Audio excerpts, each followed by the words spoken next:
আসসালামু আলাইকুম সবাইকে। আজকের আয়োজনে রয়েছে প্রাথমিক শিক্ষক নিয়োগ পরীক্ষায় বিগত সালে জ্যামিতি থেকে আসা কিছু মুখস্থ প্রশ্ন। প্রতি বছরে কিন্তু 3 থেকে 4টি প্রশ্ন এই প্রশ্নগুলো থেকেই এসে থাকে, তাই একটু ধৈর্যের সাথে প্রশ্নগুলো দেখতে থাকুন। রেখার কয়টি প্রান্তবিন্দু আছে? একটি রেখার কিন্তু কোনো প্রান্তবিন্দু নেই। সর্বদা মনে রাখবেন, একটি রেখাংশের সর্বদা 2টি প্রান্তবিন্দু থাকে এবং রশ্মির একটি প্রান্তবিন্দু থাকে এবং রেখার কোনো প্রান্তবিন্দু থাকে না। যে দুটি মাত্রা দ্বারা তল সৃষ্টি হয় সেগুলোর নাম কি? দৈর্ঘ্য ও প্রস্থ। দুটি লাইন একে অন্যের থেকে 2 মিটার দূরে সমান্তরালভাবে চলে যাচ্ছে, তারা একে অন্যের সাথে মিলিত হবে কত মিটার দূরে?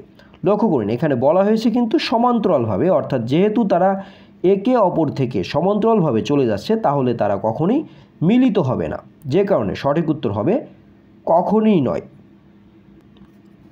একটি সরলরেখার উপর লম্ব অঙ্কন করলে কয়টি সমকোণ পাওয়া যায়?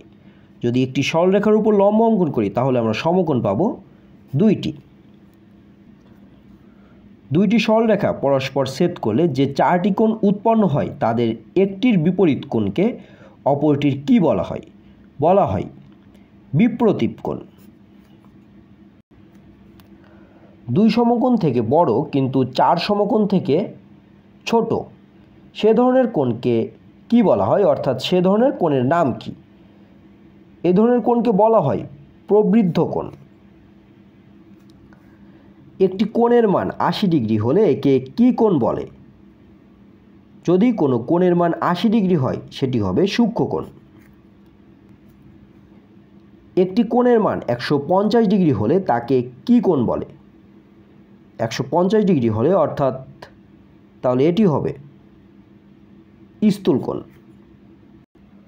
সর্বদা মনে রাখবেন যে 1 সমকোণ থেকে বড় কিন্তু 2 সমকোণ থেকে ছোট, এ ধরনের কোণকে বলা হয় স্থূল কোণ। অর্থাৎ 90 ডিগ্রি থেকে যেসব কোণ বড় সেগুলোই কিন্তু স্থূল কোণ, যেমন 150 ডিগ্রি বা 160 ডিগ্রি বা 153 ডিগ্রি, এ জাতীয় যত কোণ আছে সব কিন্তু স্থূল কোণ। 253 ডিগ্রি কোণকে কি কোণ বলে? 253 ডিগ্রি কোণকে বলা হয় প্রবৃদ্ধ কোণ, কারণ 2 সমকোণ থেকে বড় কিন্তু 4 সমকোণ থেকে ছোট এমন কোণকে বলা হয় প্রবৃদ্ধ কোণ। যেহেতু এখানে বলা হয়েছে 253 ডিগ্রি, 2 সমকোণ সমান হচ্ছে 180 ডিগ্রি এবং 4 সমকোণ সমান 360 ডিগ্রি, অর্থাৎ 280 ডিগ্রি থেকে বড় হবে 180 ডিগ্রি থেকে বড় হবে এবং 360 ডিগ্রি থেকে ছোট হবে এমন কোণই, অর্থাৎ এমন যত কোণ আছে বা সংখ্যা আছে সবগুলোই কিন্তু প্রবৃদ্ধ কোণ, যে কারণে 253 ডিগ্রি কোণকে বলা হবে প্রবৃদ্ধ কোণ।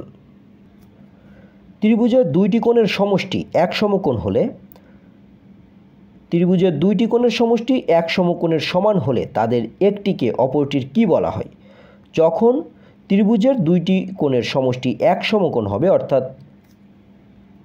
অর্থাৎ 2টি কোণের সমষ্টি যখন 90 ডিগ্রি হবে তখন একটিকে অন্যটির বলা হয় পূরক কোণ।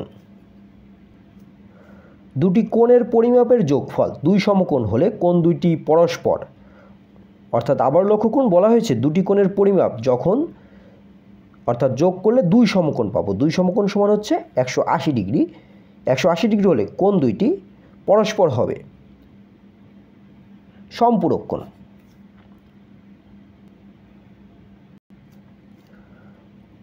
2টি সন্নিহিত কোণের সমষ্টি 2 সমকোণ হলে একটিকে অপরটির কি বলে? যখন 2টি সন্নিহিত কোণের সমষ্টি 2 সমকোণ হলে একটিকে অপরটির বলা হয় সম্পূরক কোণ।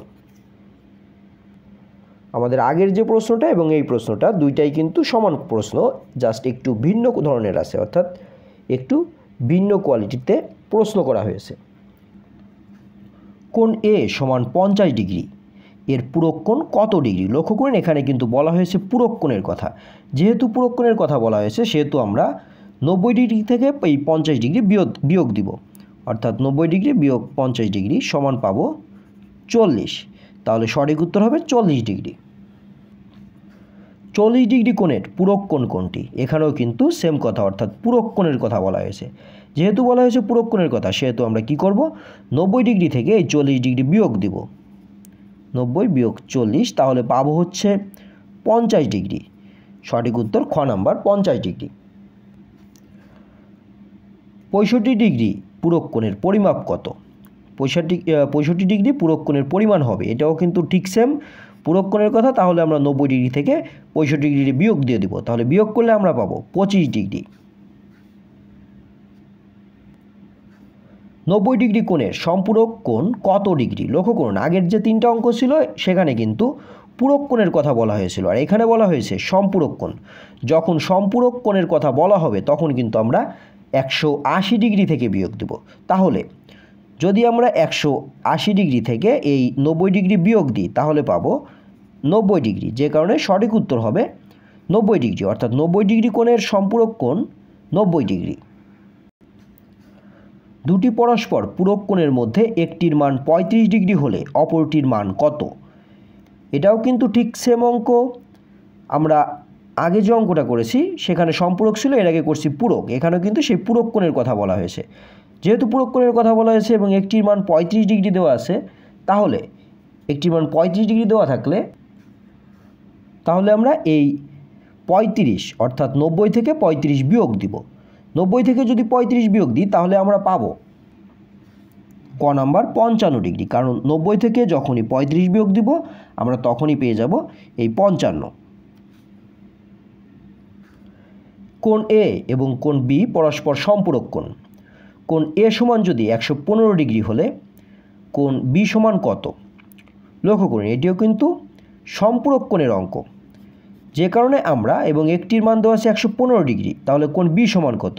তাহলে আমরা কি করব, 180 ডিগ্রি থেকে 115 ডিগ্রি বিয়োগ দিয়ে দেব। যদি বিয়োগ দিই তাহলে পাবো 65 ডিগ্রি। সঠিক উত্তর ক নাম্বার। আশা করি পূরক এবং সম্পূরক কোণ সম্পর্কিত যত অঙ্ক আছে কিন্তু এই রকমভাবে আসবে এবং আপনারা ঠিক সহজভাবে উত্তর দিয়ে দিবেন। ত্রিভুজের 3টি কোণের সমষ্টি 2 সমকোণ। ত্রিভুজের 3টি কোণের সমষ্টি 2 সমকোণের সমান কোন ক্ষেত্রে সত্য? তাহলে লক্ষ্য করুন, এটি কিন্তু সত্য সকল ত্রিভুজের ক্ষেত্রে। ত্রিভুজের বৃহত্তর বাহু সংলগ্ন কোণদ্বয় সূক্ষ্মকোণ। কোনো ত্রিভুজের 3টি বাহুকে যদি একইভাবে বর্ধিত করা হয় তাহলে উৎপন্ন বহিস্থ কোণ 3টির সমষ্টি। যদি কোনো ত্রিভুজের 3টি বাহুকে একইভাবে বর্ধিত করা হয় তাহলে উৎপন্ন বহিস্থ কোণ 3টির সমষ্টি হবে 360 ডিগ্রি। ত্রিভুজের যে কোনো দুটি বহিস্থ কোণের সমষ্টি 2 সমকোণ অপেক্ষা বৃহত্তর।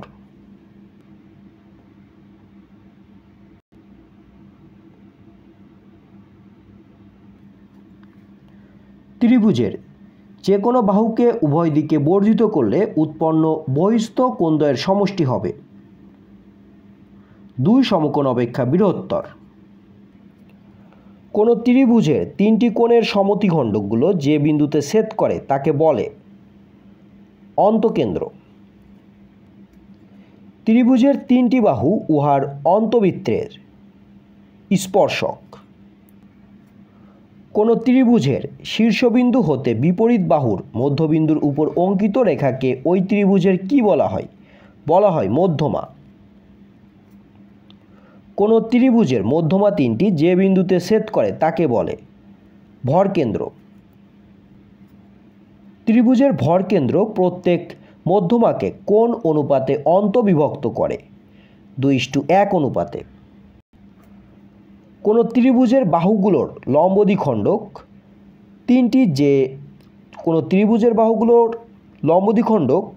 3টি যে বিন্দুতে ছেদ করে তাকে বলে পরিকেন্দ্র। একটি ত্রিভুজের 3টি কোণ পরস্পর সমান হলে সেটি হবে সমবাহু ত্রিভুজ।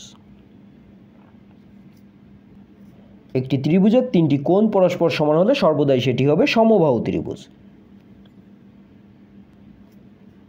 একটি ত্রিভুজের মধ্যমাত্রয় পরস্পর সমান হলে ত্রিভুজটি সমবাহু। ত্রিভুজের যে কোনো দুটি মধ্যমা পরস্পর সমান হলে ত্রিভুজটি সমদ্বিবাহু ত্রিভুজ। কোনো ত্রিভুজের শিরকোণের সমদ্বিখণ্ডক যদি ভূমির উপর লম্ব হয় তবে ত্রিভুজটিকে কি বলে? সমদ্বিবাহু। ত্রিভুজের শিরকোণের সমদ্বিখণ্ডিত রেখা ভূমিকে সমদ্বিখণ্ডিত করলে ত্রিভুজটির কিন্তু সমকোণী, স্থূলকোণী, সমবাহু কোনোটিই হবে না, যে কারণে সঠিক উত্তর হবে কোনোটিই নয়। সমদ্বিবাহু ত্রিভুজের সমান সমান বাহুদ্বয় বর্ধিত করলে উৎপন্ন কোন দ্বয় হবে? স্থূলকোণ। এতক্ষণ সাথে থাকার জন্য ধন্যবাদ সবাইকে। আমাদের আয়োজন কেমন লাগলো তা অবশ্যই কমেন্ট বক্সে জানাবেন এবং ভালো লাগলে আমাদের চ্যানেলটি অবশ্যই সাবস্ক্রাইব করে রাখবেন। ধন্যবাদ সবাইকে।